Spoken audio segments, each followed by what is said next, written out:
Nah, kenapa yang pertama kali nolongin itu dari paslon 02 dari Pak Prabowo dan Mas Gibran coba? Di mana nih paslon yang masyarakat Sumbar yakin mampu memimpin Indonesia gitu loh? Hola netizen yang tercinta, anggota DPR asal Sumatera Barat Andre Rosiade mengunjungi para korban banjir besar di Kecamatan Lubuk Begalung, Kota Padang. Sesaat setelah mendarat di Bandara Internasional Minangkabau, Andre dan tim langsung bergerak ke posko pengungsian korban banjir. Didampingi anggota DPRD Kota Padang Amrantono, Andre menyerahkan bantuan masing-masing 2 juta rupiah untuk para korban. Khusus untuk keluarga yang rumahnya hanyut, Andre memberikan bantuan 5 juta rupiah. Andre pun ikut merasakan duka yang mendalam akibat banjir ini. Andre Rosiade menyebut selain bantuan ini pastinya juga akan ada bantuan lain dari Pemko Padang dan Pemprov Sumbar. Anggota fraksi Gerindra DPRD Kota Padang Amrantono mengaku salut dengan kepedulian Andre Rosiade kepada warga Kota Padang dan Sumbar umumnya. Sebelum memberikan bantuan uang tunai, Andre juga telah memberi bantuan nasi bungkus untuk masyarakat terdampak banjir di Kota Padang dan pesisir selatan. Nah, gimana nih menurut netizen yang terhormat? Silahkan berkomentar ya. Sumatera Barat kan sekarang kan dalam keadaan musibah. Nah, aku nih nak bertanya dengan kawan-kawan di sini ya. Anies tuh sudah datang apa belum ke Sumatera Barat? Muhaimin beserta Rapli Harun yang suka berkuar-kuar yang ngomong memasukkan Jokowi itu lah datang apa belum ke situ? Nah, kalau dia belum datang, aku yang nyuruh dia datang. Nah, untuk kau Anies yo, untuk kau Anies, Muhammad Iskandar, Rapli Harun yang suka berkuar-kuar ingin memasukkan Jokowi yo, datanglah ke sana yo. Bantu Sumatera Barat itu kan suara terbanyak kamu, basis kamu yo, datang ke sana. Bantu wong-wong di sana yang sudah membantu kamu. Nah, kalau dak katik duit, yo bantu dengan tenaga. Cak itu nah, jangan sebelum Pilpres nak minta bantuan. Nah, ada musibah cik ini belum juga datang. Nah, kalau kamu sudah datang, alhamdulillah. Tapi kalau belum datang, datanglah ke sana. Salam sejahtera bagi kita, khususnya masyarakat Indonesia. Saya ingin bercerita sedikit tentang pemilihan umum kemarin, pemilihan calon presiden dan wakil presiden. Ada salah satu daerah yang memenangkan Anies Baswedan waktu itu, 01, yang katanya orang yang taat, beragama, berbudi luhur, peduli sama rakyat. Bahkan Prabowo selalu dihujat, caci, direndahkan dan segala macamnya. Tapi kenyataannya apa? Pada masa sekarang ini, begitu Allah SWT memberikan bencana alam, Allah tunjukkan hati yang bersih di antara capres ini. Allah tunjukkan hati yang betul-betul menolong, hati yang betul-betul seorang pemimpin yang peduli sama masyarakat. Cuman Prabowo Subianto. Padahal di daerah itu dia nggak dimenangkan. Padahal boleh dibilang dia belum lagi dilantik jadi seorang presiden. Masih masyarakat biasa. Dengan dana pribadinya, ketulusan hatinya, kerendahan hatinya, dia turun memberikan bantuan pakai dana pribadi lagi. Mana yang kalian dukung itu? Warga Sumatera Barat nggak ada. Makanya dari itu ya, saya minta ke seluruh warga Sumatera Barat, jangan melihat seseorang dari casingnya, tapi lihatlah perbuatannya, lihat gaya kepemimpinannya. Sayang kepada masyarakat, sayang kepada warga negara Indonesia, rakyat Indonesia ya. Mulai saat ini kita harus jernih berpikir, daerah-daerah lain harus jernih berpikir, mana sosok pemimpin sebenarnya. Salam 02, salam Indonesia maju, salam Indonesia emas. Waduh, kawan, memang luar biasa bapak kita ini ya, Bapak Prabowo. Biarpun beliau di Sumatera Barat sana kalah dengan 01 ya, tapi beliaunya orang yang pertama kali dari 3 paslon ini yang menjenguk atau mendatangi saudara-saudara kita yang terkena musibah banjir di Sumatera Barat sana ya, khususnya di Padang ya. Padahal kita semua sudah tahu kalau 01, pasangan 01 itu sangat menang di sana, bermenang mutlak lah ya di sana, di kota Padang.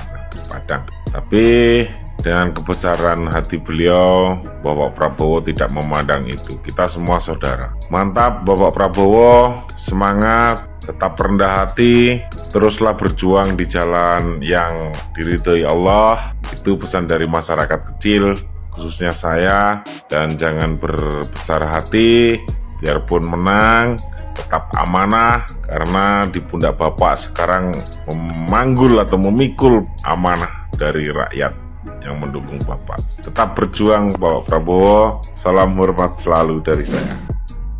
Di Sumatera Barat ya, kita kan bela sungkawa ya. Apalagi Pak Prabowo sudah membantu saudara-saudara kami yang ada di Sumatera Barat ya. Dan Mas Anies itu dimenangkan di sana 52% ya. Nggak bantu apa-apa. 7 hari kemudian dia bikin statement bela sungkawa, inna lillahi wa inna ilaihi raji'un. Kalau kayak gitu, Mbok Yao pertama kali begitu kabar ada banjir ya, yang ada korban jiwa, ucapan bela sungkawa. Kalau hanya ngirim ucapan bela sungkawa, ya serugiannya itu awal-awal lah gitu ya. Ya setidaknya kalau nggak ada uang untuk membantu, setidaknya mengerahkan loyalisnya kayak Claudio ya, kemudian kayak Rena itu iuran 10.000, kalau nggak punya 10.000, 1.000 lah tidaknya gitu. Masa 1.000 nggak punya uang, dikumpulkan kemudian untuk membantu saudara-saudara kami yang ada di Sumatera Barat. Jangan omon-omon saja, dibela mati-matian oleh orang Sumbar, masa nggak bantu apa-apa. Itu ada yang Jakarta mengaku, kemarin tuh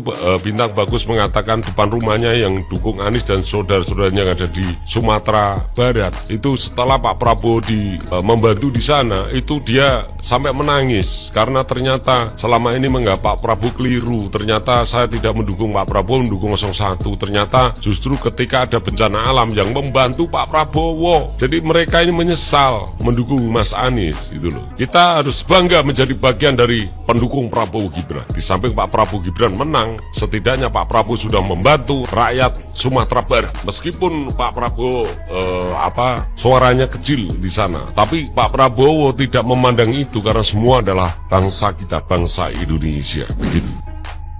Pak Prabowo, pemilu kan sudah selesai. Jadi apa yang terjadi saat ini di Sumatera Barat, kita menganggap ini sebuah bencana kemanusiaan, bukan bencana politik. Bukan saatnya mengkotak-kotakkan setiap pendukung dan pendukung lainnya antara pendukung yang satu dengan pendukung yang lain. Kita satu bangsa, satu negara. Jadi kita tahu betul bagaimana karakter dan sifat daripada seorang Bapak Prabowo yang luar biasa, yang benar-benar tulus untuk bangsa ini, dan dia telah menyatakan bahwa apabila nanti Tuhan memberikan mandat kepada dia untuk menjadi seorang presiden, dia akan menjadi presiden, menjadi pemimpin bagi seluruh bangsa Indonesia, tak terkecuali bagi orang-orang yang tidak mendukungnya saat di pemilu 2024. Yes, kita harus bersatu. Kita harus saling membahu, saling tolong-menolong. Terlepas dari masalah dukungan kepada siapapun, itu menjadi hak pribadi. Salam akal waras menuju Indonesia Emas, Indonesia Maju.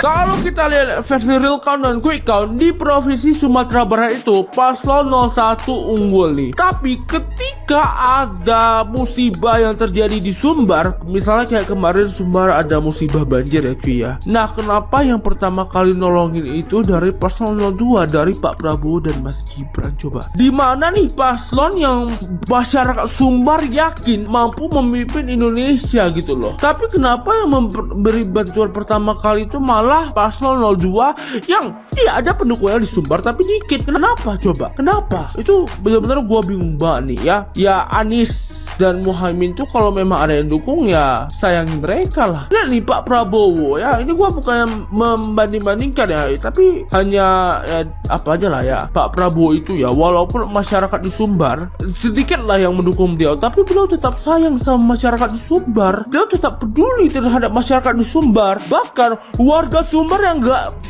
dukung dia tetap kok dapat bagasian susu gratis ya. Mama yang gak pilih dia, anak-anak tetap dapat kok ya. Terus gua sendiri nih, karena Sumbar itu adalah kampung kedua atau ya kampung halaman kedua dari Pak Prabowo nih. Karena Pak Prabowo tuh dulu ya sempat tinggal juga di Sumbar ya, gitu sih menurut gua. Halo guys, saya akan mengajak teman-teman untuk merefleksikan diri terkait dengan sosok Prabowo Subianto. Coba kita sejenak memikirkan dan merenungkan kenapa banyak orang pada saat melihat sosok Prabowo Subianto merasa sedih, iba, haru, bahkan ada yang menangis terseduh-seduh. Kita melihat Prabowo Subianto itu seperti ayah, sosok seorang ayah yang menjadi teladan buat anak-anaknya. Dia punya hati yang ikhlas, punya hati yang mulia, punya hati yang baik, ya melindungi sesama, merangkul orang yang bukan hanya temannya, bahkan kepada lawannya. Ini menjadi inspirasi. Ini menjadi contoh bagi kita bahwa pemimpin yang baik itu adalah pemimpin yang bisa memberikan teladan. Sosok Prabowo menurut saya ini seakan-akan menjadi ayah buat kita pada saat dia disinggung, pada saat dia direndahkan. Seakan-akan hati kita tidak mau terima, dan dia sangat peduli bukan hanya pada kalangan elit, bahkan masyarakat miskin. Dia sangat peduli kepada anak-anak. Dia sangat peduli. Boleh jadi karena hatinya yang sudah tulus, yang sudah ikhlas membangun bangsa, jiwa raganya untuk kepentingan bangsa dan negara. Ini sangat luar biasa. Jadi layaklah seorang Prabowo Subianto menjadi Presiden Negara Republik Indonesia yang menjadi contoh bagi kita semuanya. Bukan hanya dia dianggap sebagai ketua partai, tetapi dia menjadi negarawan sejati. Dia menjadi orang yang baik buat masyarakat Indonesia yang siap membela negara dan bangsanya secara total. Ini yang menurut saya adalah teladan yang harus kita lekatkan dalam diri kita sendiri, agar anak-anak muda ataupun penduduk masyarakat Indonesia ini bisa mengikuti jejak dia, menjadi orang baik dan berbagi kepada sesama.